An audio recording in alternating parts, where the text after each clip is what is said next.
Bonjour à tous.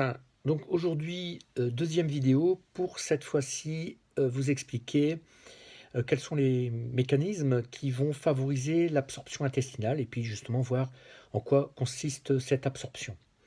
Donc dans la partie précédente du cours, vous avez vu que l'intestin grêle était, formé de nombreux replis, que dans ces replis, il y avait de nombreux, vaisseaux sanguins.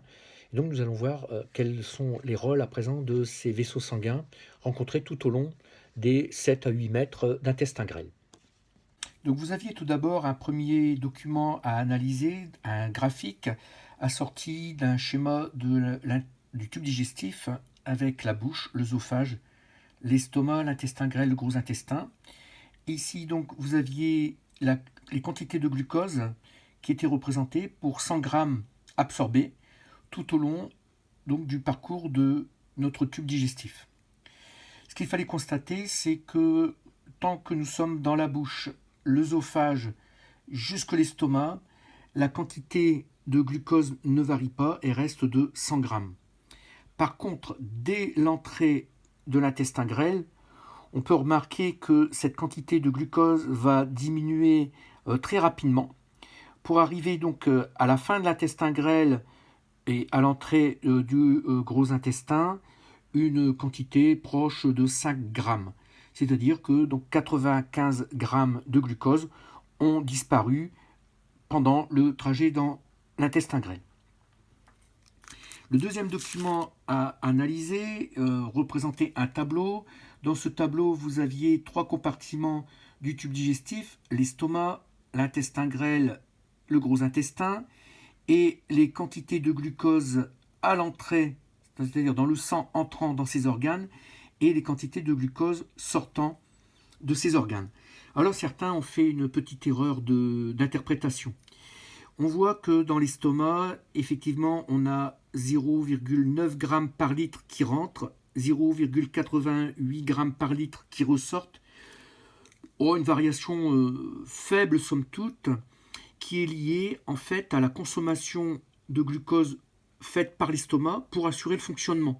Donc là, je vous invite à revoir votre cours de 5e pour voir ce à quoi sert le glucose avec le dioxygène dans les organes. On voyait également donc le même phénomène se produire au niveau du gros intestin.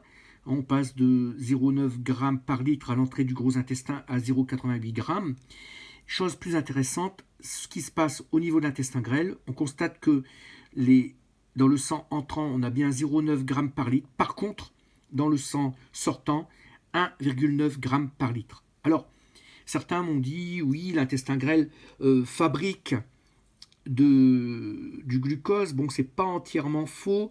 En fait, il fallait relier les deux documents, celui-ci et le tableau, donc dans l'analyse, pour bien comprendre qu'en fait, le glucose qui disparaît ici dans l'intestin grêle va partir dans le sang, tout simplement. Pour le graphique suivant, vous aviez le même phénomène, donc je vais détailler un peu moins. Vous aviez donc en rouge la représentation du devenir des acides aminés, donc qui sont des nutriments issus de la digestion des protéines.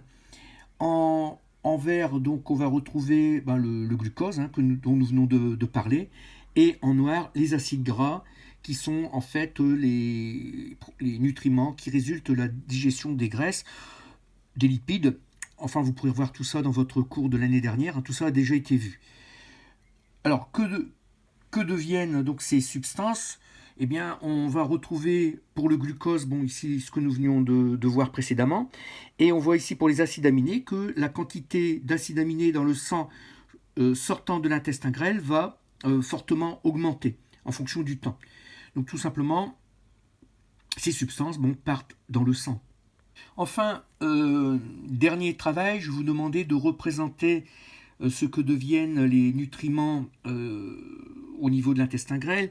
Donc ce qu'il fallait bien comprendre sur ce schéma, enfin sur cette photo en fait, d'une coupe d'intestin grêle vue au microscope, c'est qu'ici vous êtes à l'intérieur de l'intestin grêle, à l'intérieur du tube, et donc là ici vous avez l'extérieur. Et là bien entendu vous retrouvez les villosités avec en bleu les zones où vous allez retrouver les vaisseaux sanguins. Donc il fallait tout simplement tracer des flèches partant de l'intérieur de l'intestin grêle ici et allant jusqu'au vaisseau sanguin, puisque c'est là qu'il va être pris en charge. Alors, cette prise en charge, elle est facilitée par plusieurs choses. Là, nous l'avons vu, hein, la quantité très importante de villosité qu'on va retrouver dans l'intestin grêle, dans un premier temps. Dans un second temps, eh bien, l'importance de la vascularisation, c'est-à-dire la présence des vaisseaux sanguins, qui fait que, bien entendu, plus il y a de vaisseaux sanguins, plus de nutriments pourront être pris en compte. Et puis également, donc, cette épaisseur à traverser, ici, hein, que vous deviez calculer, et qui se mesure de l'ordre du micron, c'est-à-dire du millionième de mètre ou du millième de millimètre, si vous préférez. Voilà donc le bilan de ce chapitre concernant l'absorption des nutriments. Alors j'espère que cette petite vidéo vous aura aidé à comprendre un peu mieux les points qui vous avaient posé problème au cours de ce chapitre. Alors je vous souhaite bon courage et à bientôt.